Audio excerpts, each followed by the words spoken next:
সুপ্রিয় দর্শক, আশা করি আপনারা সকলে ভালো আছেন। আমিও ভালো আছি আলহামদুলিল্লাহ। আজকে আপনাদের মাঝে একটি বিষয় নিয়ে আলোচনা করতে যাচ্ছি। সে বিষয়টি হচ্ছে ফেসবুক অ্যাকাউন্ট কীভাবে সুরক্ষিত রাখবো। আমার ফেসবুক অ্যাকাউন্টটি আমি কীভাবে সুরক্ষিত রাখবো সে বিষয় নিয়ে আলোচনার বিষয়। তো এই বিষয়টি খুবই গুরুত্বপূর্ণ বিষয়।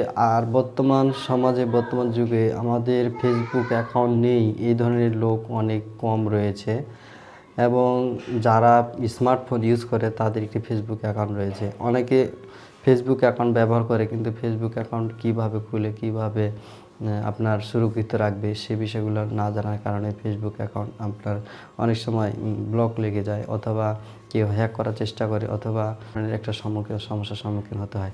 আমি আজকে যে বিষয়টা আলোচনা করতে যাচ্ছি সে বিষয়টি হচ্ছে আপনি ফেসবুক অ্যাকাউন্টটি যেভাবে ওপেন করবেন এবং ফেসবুক অ্যাকাউন্টটি আপনার সুরক্ষিত থাকবে, এবং ফেসবুক অ্যাকাউন্টটিতে আজীবন আপনি ব্যবহার করতে থাকবেন। সেক্ষেত্রে আপনার কোনো ধরনের সমস্যার সম্মুখীন হতে হবে না। তো প্রিয় দর্শক, আমি কথা না বাড়িয়ে আজকে চলে যাই মূল বিষয়। তো আজকের মূল বিষয় হচ্ছে যে ফেসবুক অ্যাকাউন্ট কীভাবে আমি সুরক্ষিত রাখবো। এই ফেসবুক অ্যাকাউন্ট সুরক্ষিত রাখার পিছনে যে 5টি কারণ রয়েছে, আরও বেশ কয়েকটি কারণ রয়েছে, তার মধ্যে আমি 5টি বিশেষ কারণ উল্লেখ করব, যে 5টি কারণ অবশ্যই মেনটেন করতে হবে। আর একটা বিষয় না বললেই নয়, অনেকে আমরা বলতাম পূর্বে যে ফেসবুক আইডি বা ফেসবুক আইডি বলতে একটি ইউজার আইডি। আসলে মূলত এখন ফেসবুক আইডি বললে মূলত এখন এই কথাটি ভুল হয়ে যাবে। তো ফেসবুক কর্তৃপক্ষ এই ফেসবুক আইডিটিকে এখন ফেসবুক অ্যাকাউন্টে পরিণত করেছে। তো বুঝতে পারছেন, আপনি একটা ব্যাঙ্ক অ্যাকাউন্ট ওপেন করলে যে ক্রাইটেরিয়া রয়েছে, ব্যাঙ্ক অ্যাকাউন্টের যে নিয়মকানুন রয়েছে, তদ্রূপভাবে আপনার এখন ফেসবুক অ্যাকাউন্টটি অনেক মূল্যবান একটি বিষয়।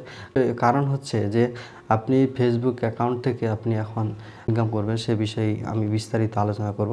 আজকের বিষয় হচ্ছে যে আপনার ফেসবুক অ্যাকাউন্টে কীভাবে সুরক্ষিত রাখবেন। তো চলুন আর কথা না বাড়িয়ে আমরা চলে যাই এখন ফেসবুক অ্যাকাউন্টটি কীভাবে নিরাপদ রাখা যায়। তো প্রথম যে বিষয় হচ্ছে যে আপনি আপনার ফেসবুক অ্যাকাউন্ট আপনার ভোটার আইডি কার্ড অনুযায়ী খুলবেন। সেক্ষেত্রে আপনার ভোটার আইডি কার্ডে যে নাম রয়েছে সেই নামটি অবশ্যই ফেসবুক অ্যাকাউন্টে ব্যবহার করবেন। এক্ষেত্রে কোনো রকম ত্রুটি করবেন না। হ্যাঁ, যেভাবে নামের স্পেলিং দেওয়া আছে বাংলা ইংরেজি, সেভাবে আপনি সুন্দরভাবে আপনার ফেসবুক অ্যাকাউন্টে আপনার ভোটার আইডি কার্ড অথবা এনআইডি নাম্বার দিয়ে অবশ্যই ওপেন করবেন। সেক্ষেত্রে কোনো রকম ছাড় দিবেন না। নাম্বার 1,